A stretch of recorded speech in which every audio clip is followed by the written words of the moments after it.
जिस दिन का इंतजार था वो अब खत्म होने जा रहा है। 28 मई को प्रधानमंत्री नरेंद्र मोदी संसद भवन के नए इमारत, उसकी जो नई बिल्डिंग है उसका उद्घाटन करने जा रहे हैं, जो हमारे ठीक पीछे है। आप देखिए, कैमरामैन अजय तिवारी हमारे सहयोगी आपको दिखाएंगे कि किस तरीके से ये भवन अब बनकर तैयार है। जो नया भवन है और जो पुराना भवन है, बिल्कुल आमने सामने जो पुराना संसद भवन है उसके ठीक सामने नया भवन बनाया गया है। और अगर आप इसकी खूबियों को देखेंगे, जो नई इमारत बनाई गई है उसमें सबसे पहले, चूंकि इस पर विवाद काफ़ी शुरू हो चुका है और 19 विपक्षी पार्टियों ने एक संयुक्त बयान जारी करके कहा कि वो इसके उद्घाटन समारोह में हिस्सा नहीं लेंगे। मैं कहूँगा अजय तिवारी से कि वो सबसे पहले आपको जो ऊपर अशोक स्तंभ है वो दिखाएं, जो सबसे पहले विवाद की वजह बना था। और आपको याद होगा कि उस समय जब प्रधानमंत्री नरेंद्र मोदी ने इसका अनावरण किया था तो ये कहा गया कि इसमें जो शेर है उसका मुंह ज़्यादा खुला हुआ है और ये ज़्यादा आक्रामक दिख रहा है। तो इस तरह के विवाद उस समय विवाद पैदा हुआ था इस स्तंभ को लेकर।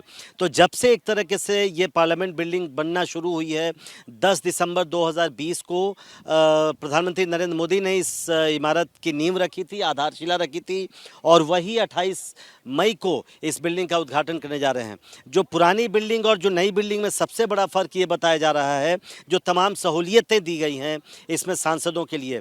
ज़्यादा जगह है लोकसभा राज्यसभा में। जो अभी पुरानी बिल्डिंग में दोनों चैम्बर है उसमें लोगों के बैठने की उतनी जगह नहीं है और बहुत दिक्कत होती है जब सभी सांसद एक साथ मौजूद रहते हैं दोनों सदनों में। तो जो नई बिल्डिंग में लोकसभा है उसमें 888 अधिकतम सांसदों के बैठने की व्यवस्था की गई है, वो भी बड़े आराम से बैठ सकेंगे। और जो राज्यसभा चैम्बर है, जो राज्यसभा का सदन है, उसमें 382 सांसद अधिकतम एक साथ बैठ सकेंगे। और अगर संयुक्त अधिवेशन कोई होता है जैसा पुरानी बिल्डिंग में सेंट्रल हॉल में होता था, तो नई बिल्डिंग में वो लोकसभा का जो चैम्बर है उसमें संयुक्त अधिवेशन हुआ करेगा और उसमें अधिकतम 1282 सांसद एक साथ फिर बैठाए जा सकेंगे। तो काफ़ी जगह उसमें दिया गया है। और एक महत्वपूर्ण चीज़ ये भी है, जो रोचक भी है, कि जो लोकसभा की थीम है, जो लोकसभा का जो सदन है उसकी थीम मोर के आधार पर रखी गई है। मोर जो कि भारत का राष्ट्रीय पक्षी है। और राज्यसभा की जो थीम है वो कमल, जो राष्ट्रीय फूल है भारत का, वो रखा गया है। इसमें तीन, एक तरह से जो नई बिल्डिंग है उसमें तीन हम कह सकते हैं कि उसके भाग हैं।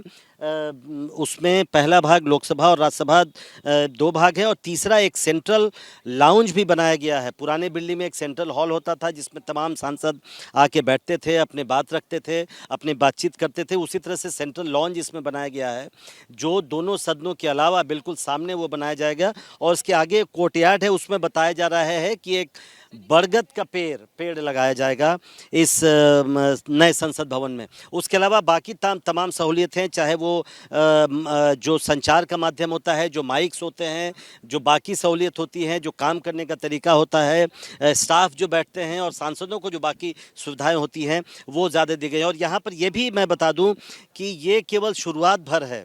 ये जो नई बिल्डिंग आप देख रहे हैं ये केवल शुरुआत भर है।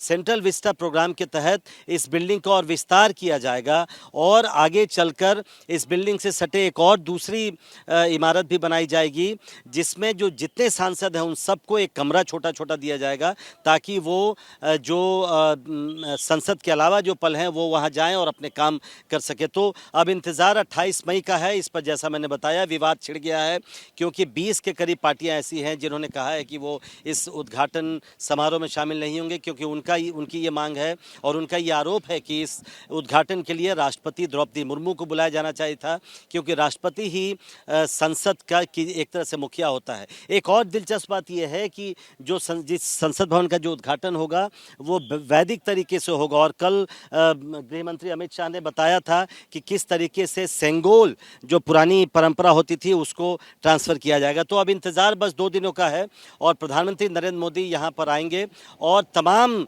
सांसदों, केंद्रीय मंत्रियों और तमाम मुख्यमंत्रियों को भी आमंत्रित किया गया है। और उसके सामने उस दिन 28 मई को देश को नया संसद भवन समर्पित करेंगे। कैमरामैन अजय तिवारी के साथ प्रशांत, एबीपी न्यूज़, दिल्ली।